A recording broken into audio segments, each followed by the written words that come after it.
Hi everyone, welcome to the video. This is not one I was planning to make, but with some recent price movements, I feel compelled to cover this, actually a couple of major topics today. I'll tell you in advance, I am very frustrated with the series of events happening. So before beginning, a quick disclaimer, none of this is financial advice. I need to make that crystal clear.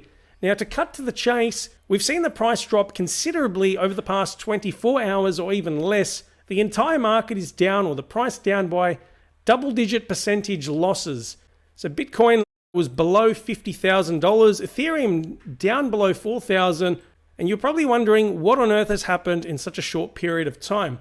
One of the major reasons for this, from what I've observed, it says here, it's from CoinDesk, Bitcoin plunges as Tesla halts Bitcoin payments over environmental concerns. So this is the original tweet from Elon Musk. This was earlier today. Just to get the key points from this, it says, and I do quote, Tesla has suspended vehicle purchases using Bitcoin. We are concerned about rapidly increasing use of fossil fuels for Bitcoin mining and transactions. Cryptocurrency is a good idea on many levels, and we believe it has a promising future, but this cannot come at a great cost to the environment.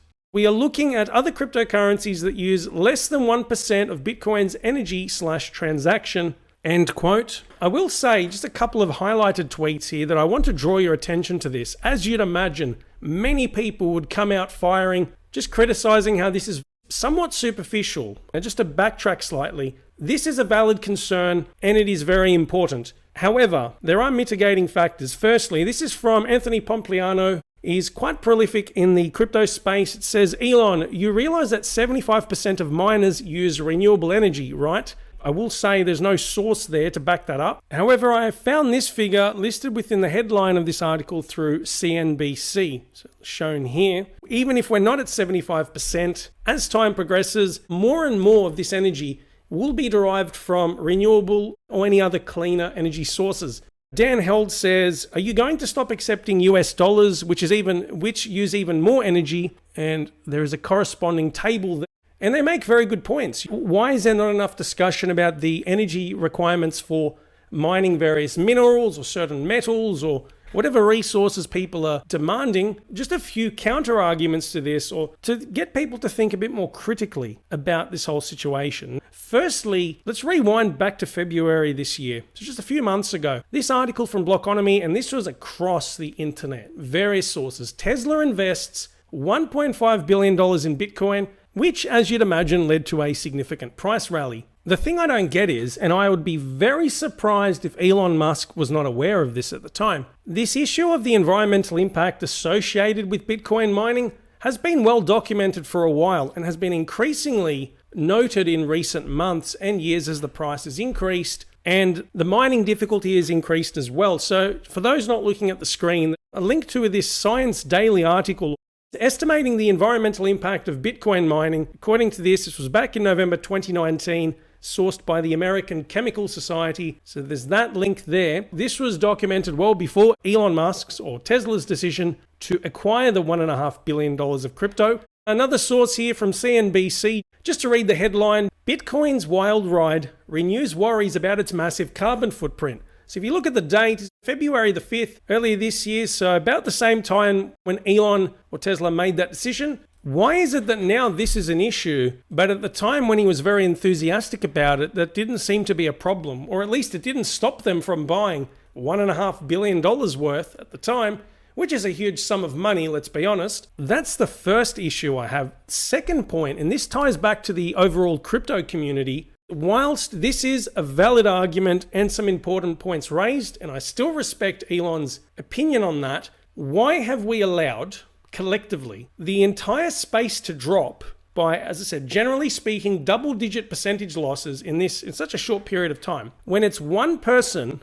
despite his clout, and one large company focusing on the foundation crypto? Why have we all allowed these prices to drop? Because at the end of the day, you can blame Elon Musk. It's anyone who has sold, or I assume as well, to a certain extent, stop loss orders or various sell orders being programmed automatically to cause the price to drop. One person has a disproportionate amount of influence on the space. This 10.5% drop for the $2.2 trillion market cap what's that, $220 billion or sold or just removed from the market because of one, well, predominantly what seems to be because of one tweet. In fact, CoinDesk actually wrote a separate article pretty much covering the same topic. I mean, this is how much weight it had. And as you'd imagine, a lot of the mainstream media would relish the opportunity to just keep on bashing Bitcoin. Now, personally, my opinion, would I sell? I think it's pretty obvious. My answer is absolutely not. There's no way I would sell. Definitely not yet. Not financial advice, of course. In the medium to long term, I don't think this will make a difference. I don't know. It seems as though people have a very short attention span, or they just don't do their own research and all of that. Now, let's be pragmatic and look at this holistically. Over time, the CO2 emissions from Bitcoin mining, let alone various industries around the world, there is a push for decarbonization. Now, that's a separate matter. You have your own opinions, fair enough. But to stick to the main point, the reality is, for as long as Bitcoin mining remains viable, as in people running these mining machines to get new Bitcoin blocks, as long as that remains economically feasible, people will continue to mine Bitcoin, irrespective of the environmental impacts. For those not looking at the screen, we've got the historical price of Bitcoin with the 3 halvings that we've experienced to date. There was a period where we had a major drop from the 2017 all-time high there in the following bear market, where some miners turned off their machines. It didn't make sense financially, but realistically, with the price of Bitcoin still well above what was the historical all-time high of about $20,000, 2.5 times higher than that to be exact, despite this dip, it's most likely miners will continue to run these machines provided that it makes sense. I think I've made that pretty loud and clear. Secondly, returning to Elon's original tweet, it says, we are also looking at other cryptos that use less than 1% of Bitcoin's energy/transaction. Now, there are multiple cryptos that use considerably less. If I look at some individual ones, specifically for XRP through the Ripple website, it uses less energy. Depending on whom you ask, there would be, I've seen various sources, or here is one, for example. There's an infographic from this guy, Status Crypto. I quite like his infographics, for the record, but of course, do your own research.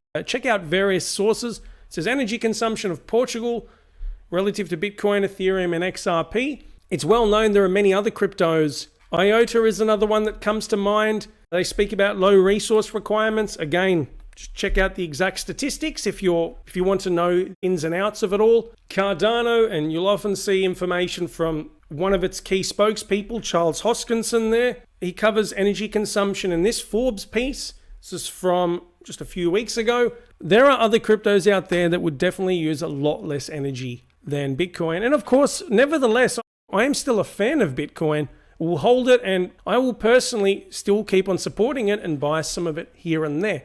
So I'm not here to try and disparage Bitcoin, but there's no point in lying about its energy consumption. But people need to look at things holistically. Why do you have huge companies with institutional interests or investors spearheading or getting behind Bitcoin, such as Grayscale with its $36.5 billion in assets under management? PayPal's getting behind Bitcoin. Why is there a push to get more US banks to support Bitcoin, and many that are embracing the foundation crypto having a setup to get more people, or more of these banks, I should say, to custody crypto and offer it to its customers? A couple of sources there about that. The fact that this announcement about the banks didn't actually cause the Bitcoin price to propel, this was a couple of weeks ago, it's still beyond belief. Anyhow, just weird how the market works and how certain people decide to buy or sell based on who's distributing the information. Just a few quick points before I move on to the second and final major topic for the video. So we've got the stock to flow ratio, or thinking of some of the fundamentals relating to Bitcoin and why it's still going to be an attractive investment. So stock to flow model in a nutshell, it's a relation between the amount of Bitcoin currently in circulation, well, the circulating supply, relative to the amount of new Bitcoin entering the market every day. So we know it's about 900 BTC entering, and that will be halved to 450 within 3 years. So the stock to flow keeps on increasing, and this is going to work wonders for the overall price. Based on this log chart, we'll see a huge increase in the Bitcoin price in just a few years' time. So that's stock to flow ratio. We also have Bitcoin's hash rate, which is the overall computing power for the Bitcoin network. And there is more information in this CoinMonks piece that is another promising sign. This increasing hash rate will make the network a lot more secure overall, as it reduces the chance of something called a 51% attack on the overall ecosystem, as featured here in this Binance Academy piece. So anyway, that's some further reading there.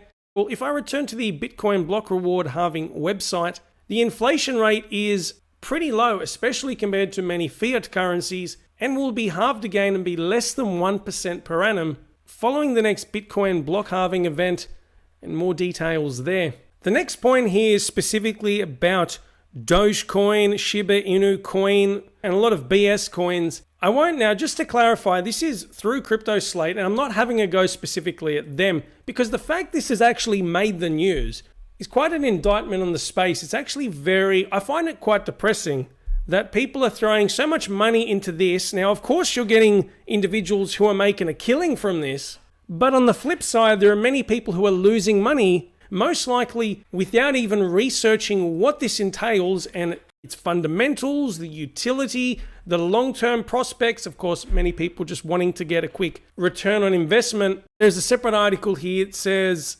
Vitalik Buterin's Ethereum wallet holds $8 billion in Shiba Inu coin. Now, to clarify, I'm just reading what's here. The Ethereum co-founder was sent the tokens as part of an ongoing trend in some meme coin circles. Why I find this ridiculous? First and foremost, the overall cryptocurrency space has copped a lot of flack because of many of these meme coins or scams or various cryptos that are linked to pyramid schemes. You know, you can imagine which ones. There's the Bitcoin bashing because of the environmental impacts, okay, which has some validity, yes, of course. The more you get these crap coins, as I would call them, and I call a spade, coins which started out as a joke coin. This was 3 years ago when it reached 2.4 billion in circulating market cap. It says here this was a piss take. Now, this is from the Sydney Morning Herald. I can't go through the article, but I recommend reading it. And bearing in mind, 3 years ago at this market cap, imagine how he feels now with it being 58 billion US dollars. And then there's Shiba Inu coin, the spin-off of Dogecoin, what have you, and probably other meme coins. Back to my point, sorry, I digress. I'm furious. It's so stupid. The fact that we have these cryptos gaining prominence, there are some people who even potentially that are considering possibly throwing money into these when we have Bitcoin, Ethereum, XRP, Cardano ADA, Polkadot, various cryptos listed here that have genuine utility, that are promising cryptos, and they're trying to bring about genuine innovation in the space. Many that are lower in market cap because of stupid joke cryptos and people taking them seriously. That is what pisses me off. Coupled with the fact, and this really reinforces my point, according to this here through CoinGecko, we have over 7,200 coins. Now, I've been in the space since 2017, and I remember this figure floating about 2,000 to 2,500, probably 3,000 coins a few years ago. What on earth is happening? Why have people not understood? Many coins are ridiculous. They're most likely scams, or they're a joke. One or the other, or both. You be the judge. Am I missing something? Am I going crazy? But hey, on the flip side, I guess this brings a lot of enjoyment for people. Maybe there are some positive aspects to Dogecoin or other meme coins that I have not picked up on. I mean, let me know if that's the case. You're more than welcome to comment. My thoughts in a nutshell, these joke coins or meme coins should be treated as a joke, and I don't think the market cap that we see for Dogecoin is justified. Just my thoughts. But of course, you do you, we can all beg to differ. I don't know. On a positive note, I'll be covering a price analysis video for one of these major cryptos soon, or revisiting one of these in the near future. So stay tuned for that if you want to subscribe and stay up to date to my videos. If you like more of these rant videos and you find them useful or providing some good insight to some people, your friends or otherwise, well, look, feel free to leave your feedback. I might do more of these down the track. That's all I have to say. I think I've covered everything that needs to be said. A quick market update here, courtesy of CoinGecko. It is currently 4:33 a.m. UTC on Thursday, the 13th of May, 2021. Some prices here as follows for the major cryptos. Bitcoin, yes, down. It's about $50,800, so still above 50K. unfortunately. Ethereum just below 4K, Binance Coin $607, XRP $1.35, Cardano $1.65, so still up for the week. We've got, let's see, Litecoin recently hit a new all-time high of about $415 per LTC. That's currently $3.24. Chainlink doing all right. VeChain 18 cents. What else have we got? Aave doing very well. It has defied the trend of many cryptos recently. It's at near $600. I think that recently hit a new all-time high too. Neo just below $100. What else do we have? Tezos $6.20. Some other cryptos there, so that's all available through CoinGecko. I also have Live Coin Watch. There is Coin Paprika and several other crypto price websites there for your liking. If you're interested, that is a wrap for the video. Thank you for tuning in. If you like this, give it a thumbs up. Subscribe if you want to stay up to date with my latest content. If you have something to say or you just want to say g'day, by all means, leave your feedback in the comments section. I hope you're all doing well, you're staying safe, and talk to you shortly. A new video coming soon. Thanks again. See you later.